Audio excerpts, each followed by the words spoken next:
आपने कभी विचार किया आपके जाने के बाद इस परिवार का बैकअप क्या है?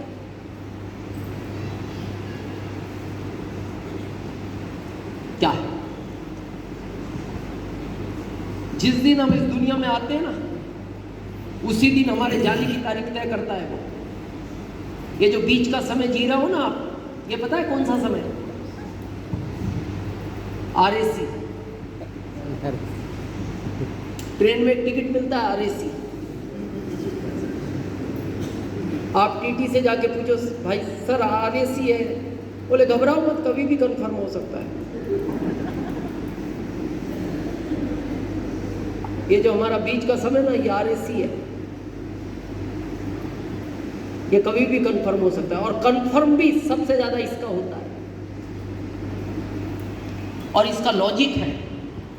आपने ये सुना ना, एक ट्रेन इधर से आ रही थी, एक इधर से आ रही, दोनों आपस में टकरा गई और उसमें 120 लोग मर गए। सुना? कभी आपने ऐसा सुना एक ट्रेन पटरी पे जा रही थी, पटरी से उतरी, गांव में घुसी, एक घर में 5 लोग सो रहे थे, 5 को मार दिया? नहीं सुना। घर में कौन थे? ये 5। इनके साथ कभी घटना नहीं घटी। घटना जब भी घटेगी वो इसके साथ घटेगी, क्योंकि ट्रैक पे ये दौड़ रहा है, कार में ये भाग रहा है, प्लेन में ये भाग रहा है। जब प्लेन में आग लगेगी उसमें ये ही जलेगा। ये तो घर में आराम से है।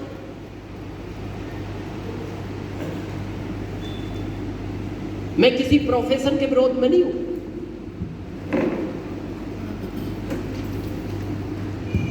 जिस दिन ये घटना घट गई, इस परिवार का कौन जिम्मेदार है?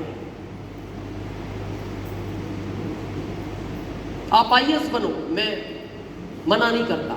मान लो IAS की इनकम 2 लाख है, भगवान ना करे कोई घटना घट गई, क्या अगले महीने पत्नी को IAS बनाएगी गवर्नमेंट? नहीं बनाएगी। क्यों? ये पत्नी पढ़ी लिखी नहीं है, ठीक है, नहीं बनाएगी, तो ये 2 लाख तो आएगा ना इसको। तो फिर इसके बच्चे तो अच्छे स्कूल में पढ़ते थे इस 2 लाख की वजह से।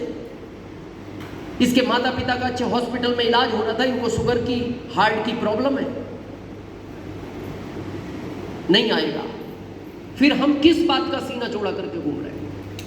मैं आपको एक ताजी घटना बताता हूं, अभी रियल, कुछ समय पहले की घटना है, बिहार सिवान की। सिवान एक डिस्ट्रिक्ट है बिहार में।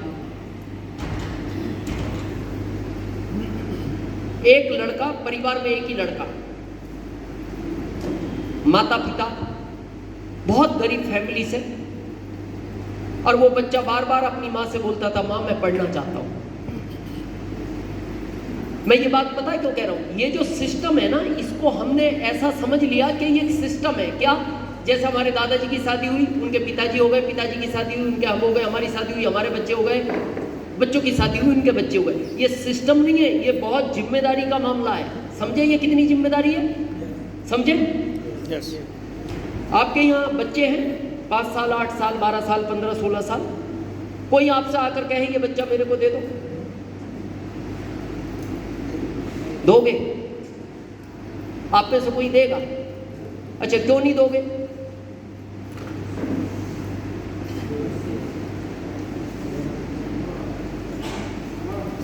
हमारा बच्चा इसलिए। तो आपको कोई डाउट है? कंफ्यूज मत रहो, आपके ही है। दोगे क्यों नहीं? आगे चल के भविष्य है, ये अच्छा जवाब है। मैं बताऊं कारण, आपको याद नहीं आ रहे। पहला कारण, बच्चे से आपका इमोशनल अटैचमेंट होता है, और आप देखना बच्चा जितना बड़ा होगा उतना इमोशनल अटैचमेंट बढ़ेगा। कुछ अप्रिय घटनाएं 6 महीने में घट जाती है। कोई बच्चा इस दुनिया से 6 महीने में चला जाता है, तो आप 6 महीने में उस घटना को भूल जाते हो। जब कोई अप्रिय घटना 6 साल में किसी बच्चे के साथ घटती है, तो आप 6 साल में उस घटना को भूल जाते हो। लेकिन किसी बच्चे के साथ 26 साल में घटना घट जाए, ऐसी अप्रिय घटना, आप जब तक जिंदे रहते हो उस घटना को नहीं भूल पाते। यानी जितना बड़ा होगा उतना इमोशनल अटैचमेंट बढ़ता है। ये पहला नियम। दूसरा, सामने वाले को जिसको दे रहे हैं उसको हम जानते नहीं, तो कैसे दे दे? तीसरा, उसकी क्या गारंटी है वो हमारे जैसा पालेगा? अब मैं आखिरी प्रश्न पूछ रहा हूं, जिस लड़की से आपने शादी की, इसको भी तो किसी ने 20 साल पाला था, पाला था। यस। तो उसके पिता भी तो सोच सकते थे, क्यों दूं मैं तो इस व्यक्ति को जानता भी नहीं, पहले दिन तो नहीं जानते थे, क्या ये मेरे जैसा इसका पालन पोषण करेगा? लेकिन पता है उन्होंने क्यों दी? इस विश्वास पे दी, ये मेरे से अच्छा पालेगा। यानी पहली जिम्मेदारी क्या बनती है शादी के बाद? पत्नी की आंख में पति की वजह से कभी आंसू नहीं आना चाहिए। उसको बंगला चाहिए, दिलाओ, आपका फर्ज है। उसको कार चाहिए, दिलाओ, आपकी जिम्मेदारी है। उसको गहने चाहिए, दिलाओ आप। उसको कपड़े चाहिए, दिलाओ। आप ये नहीं कह सकते मैं क्या करूं, मैं क्या करूं। अरे क्या करूं, शादी क्यों करी? शादी के पहले सोचना था, आपके हाथ में थी ये बात। तो पहली जिम्मेदारी क्या है? और आप विशेष ध्यान देना, जिस घर में पत्नी की आंख से आंसू गिरते, ध्यान रखना, उस घर में कभी लक्ष्मी निवास नहीं करती, लक्ष्मी आउट हो जाती है उस घर से। ये जिम्मेदारी का मामला है। ये ऐसे नहीं है कि परंपरा है, होगी शादी, क्या करें। दूसरी जिम्मेदारी, जिन बच्चों को इस दुनिया में लाए हो, आप 4 पाल सकते, 4 लाने थे, 2 पाल सकते, 2 लाने थे, 1 पाल सकते, 1 लाना था। ये तो आपके हाथ का कंट्रोल था। अब लोग क्या कहते हैं, क्या करूं, फीस कौन भरेगा, महंगाई बहुत है, फीस कौन भरेगा। अरे फीस नहीं भर सकते, घर में इनको क्यों भरा? ये आसमान से टपक गए। ये जिम्मेदारी का मामला है। मेरा एक ही बेटा है, तो कई बार लोग पूछते हैं, फैमिली की बात चलती है, सर परिवार में कौन है? एक बेटा है। एक ही क्यों? एक है तो एक ही है। एक ही क्यों? अरे एक तो एक ही, अब क्या करेंगे? बोले फिर भी कारण। मैंने कहा जॉब के हिसाब से, मैं जॉब में था, मेरे को लगता मैं एक को ही पाल लूं। मैंने कहा मेरे को नहीं पता था भविष्य में आरसीएम मिलेगा। तो वो पूछता है अगर पता होता तो? मैंने कहा फिर एक नहीं होता। बोले फिर? मैंने कहा फिर क्रिकेट की टीम घर खेलती। हाँ फिर क्यों एक होता, फिर तो ये पालता ना।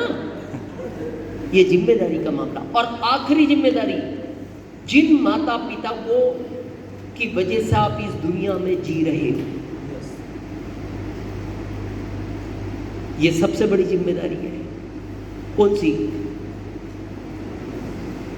आपको पता है पहले कम एज में शादियां हो जाती थी, कितने लोग जानते हैं? लगभग किस एज में? 12, 13, 14। पता है ये लॉजिक था बहुत बड़ा। ये हम क्या है, कानून वानून बन के, ये बालिग नहीं और ये सब बन गए समाज में। कम कारण पता है क्या था?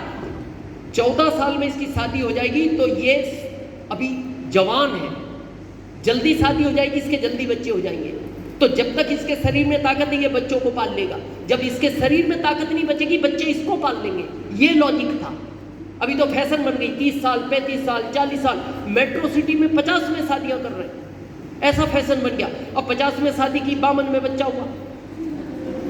जब बच्चा 5 साल का हुआ, ये 57 का हो गया। अब ये दोनों टेंशन में रहते हैं, किसको कौन पालेगा। अब वो बच्चा देख रहा है बाप बूढ़ा होता जा रहा है, 57 का हो गया, मैं 5 का ही हूं, उसको पालेगा कौन? बाप देख रहा है ये 5 का है, मैं 57 का हो गया, इसको कौन पालेगा? तो लॉजिक क्या था? जब आपके शरीर में ताकत है आप बच्चों को पाल लो, जब माता पिता में ताकत ना बचे तो माता पिता आपको पाल ले। लेकिन जब माता पिता को आपकी जरूरत है, आप कहां चले गए?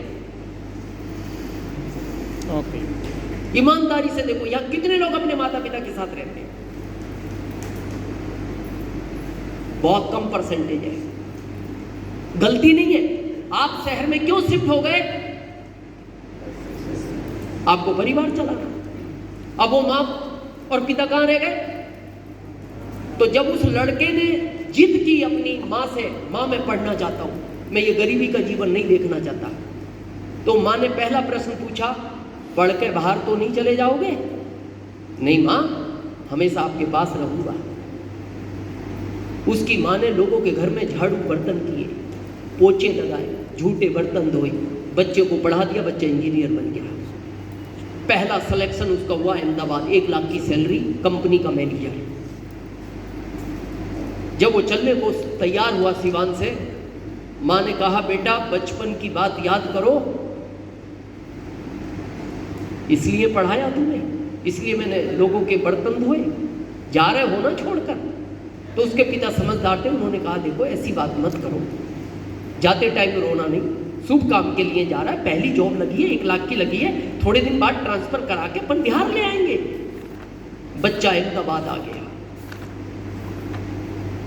कंपनी का प्रेशर था, मैनेजर था कंपनी का, 1 साल छुट्टी नहीं मिली उसको। वो माँ रोज रोज अपने पति से बात कहकर रोती थी। बिहार में बबुआ बोलते हैं प्यार से बच्चे को। यस।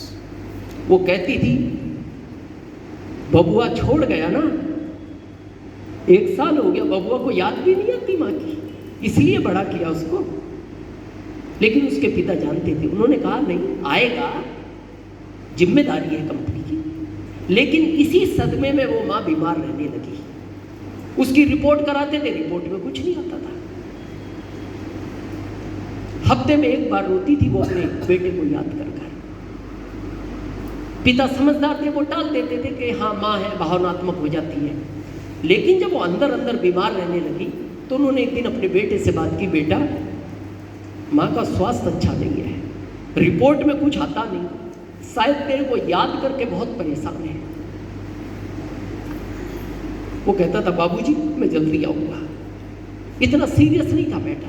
लेकिन एक दिन वो माँ बहुत रोई, बहुत रोई, और उसने अपने पति से कहा आखिरी बार बबुआ को फ़ोन करके पूछ लो, मेरे को आखिरी बार देखना चाहता है तो देख ले, शायद मैं फिर उसको मिल नहीं पाऊंगी। तो ये बात उसके पति को बड़ी थोड़ी गंभीरता से ली। उन्होंने अपने बेटे को फ़ोन किया, बोले बेटा माँ रोती तो हफ्ते में 1 बार हमेशा थी, मैं इसलिए नहीं बताता था कि तू कंपनी का मैनेजर है, मानसिक रूप से डिस्टर्ब हो जाएगा, लेकिन आज तेरी माँ इतना रोई और उसने आखिरी लाइन ये कह दी आखिरी बार देखना हो तो देख ले। बेटा बोलता है पिताजी मैं आज ही अपना टिकट करा रहा हूँ फ्लाइट का, दिल्ली का, दिल्ली से मैं ट्रेन पकड़ता हूँ सिवान की। उसने पत्नी को जाके कहा माँ की हालत ऐसी है। पत्नी ने कहा मेरा भी कराओ, बच्चों का भी कराओ, 3 बच्चे, टिकट करा ली। और उन्होंने अपनी पत्नी को बोल दिया कल शाम तक बेटा आ जाएगा, बबुआ आ रहा है। माँ बड़ी खुश हो गई। जब वो जाने की तैयारी करने लगा, बैग पैक कर लिए, तो उसने अपने बॉस को पूछा सर मैंने इंचार्ज नीचे वाले को दे दिया है, मैं 3 दिन के लिए बिहार जा रहा हूँ, मेरी माँ बहुत बीमार है, मेरा फ्लाइट का टिकट है सर, दोपहर का, रात को मेरी ट्रेन है दिल्ली से, और मैं 3 दिन में वापस आ जाऊँगा। मैंने रिटर्न टिकट भी करा लिया। मेरे बगैर पूछा आपने जिम्मेदारी क्यों दे दी? सर मेरी जिम्मेदारी है कंपनी की, मैंने अपने सीनियर को दे दी है, जूनियर को दे दी है, और वो रुपया लगाया है, तुम जानते हो, तुम्हारी फैमिली का मैं जिम्मेदार नहीं हूं, तुम्हारे पिता है ना वहां देखभाल के लिए। उसने कहा सर मैं अकेला बेटा हूं, एक ही तो बेटा है, जा रहे हो तो वापस इस कंपनी में बताना, अपनी व्यवस्था कर लेना किसी और कंपनी की। वो थोड़ा बेचैन हुआ, उसने अपने पिता को फिर फोन किया, बाबूजी बॉस ने इस तरह का जवाब दे दिया, लेकिन मेरे को जॉब की चिंता नहीं है बाबूजी, मैं जॉब छोड़ने को तैयार हूं, लेकिन माँ ही नहीं रहेगी, मैं क्या करूँगा, आखिरी बार तो मिलूँ अगर उसने ऐसी बात कही है। पिता ने समझाया बेटा माँ है, वो बोल गई, और मैंने भी तेरे को इसलिए बोल दिया, उसने ऐसी बात आज तक बोली नहीं। एक काम कर, तू अभी अपने टिकट कैंसिल करा दे, मैं तेरी माँ को समझाऊंगा, बॉस को 3-4 दिन थोड़ा सा समझा के बात करके 4 दिन बाद आ जाना। उसने टिकट कैंसिल करा दिए पिता के कहने से। माँ ने पूछा बबुआ किस समय तक आ जाएगा? पिता की आंख से आंसू आ गए, वो रो पड़े। माँ समझ गई कुछ गड़बड़ है, बोले बताओ ना कब तक आएगा बबुआ? वो बोलते नहीं आएगा, बॉस कहीं बाहर चला गया, 4 दिन बाद आएगा। फिर माँ को लगा शायद नहीं आएगा। उसी रात को माँ ने अपना शरीर छोड़ दिया।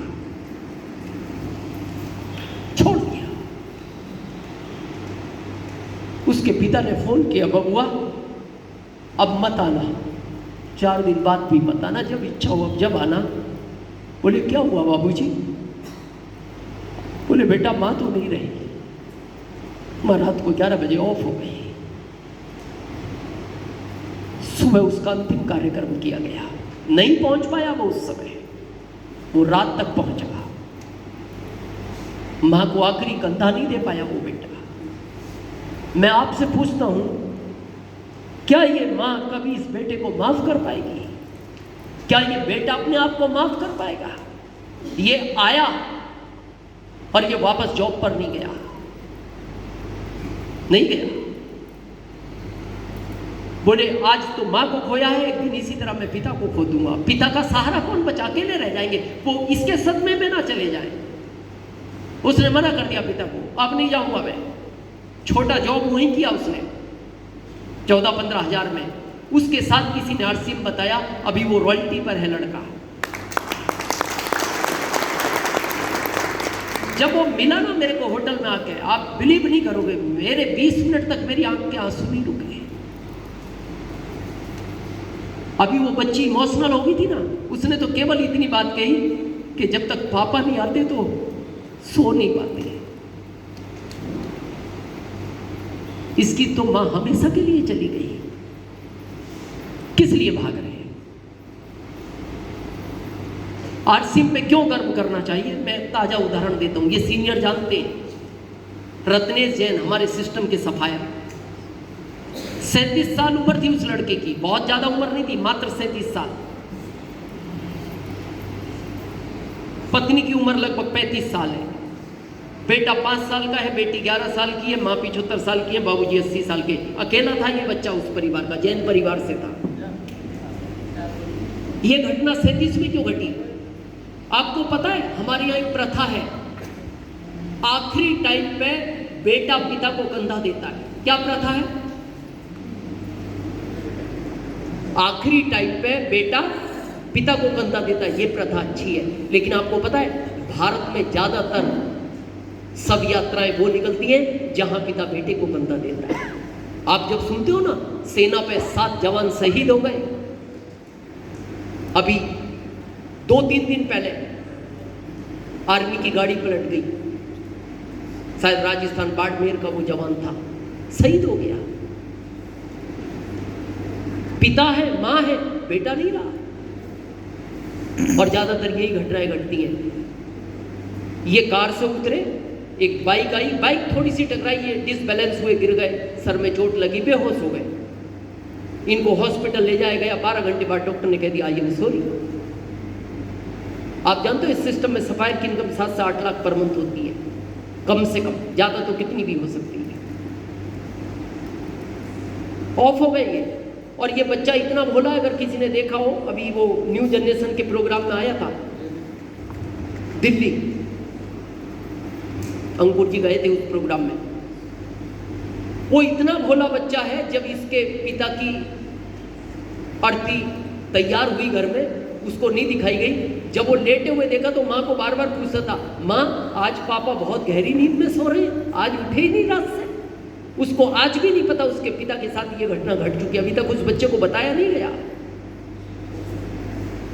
उसको यही कह दिया जाता है बाहर किसी काम से गए हैं, आज भी ये बोलते हैं बाहर बेटा किसी काम से गए, क्योंकि वो उनकी माँ के साथ कम रहता था, पिता के साथ ज्यादा रहता था। वो रत्नेश जी के बगैर रह ही नहीं सकता था, और वो देख रहा था सोए हुए। जब ये घटना घटी, 1 महीने बाद आरसीएम से, इनका नाम सुबा जैन है, फोन आता है। अब देखना आरसीएम की ताकत, इस अभियान में क्या ताकत है। फोन आता है कंपनी से, मैम बहुत दुख के साथ आपको सूचित किया जाता है कि हमने आरसीएम परिवार से एक हमारे बहुत वरिष्ठ साथी को खो दिया। आरसीएम परिवार को दुख है, लेकिन आप चिंता मत करना, पूरा आरसीएम परिवार आपके साथ है। आप अपना ध्यान रखो, अपने बच्चों का ध्यान रखो, अपने माता पिता का ध्यान रखो, क्योंकि इनकी हेल्थ खराब है। बेटी 11 साल की हो गई है, बेटा 5 साल का है आपका।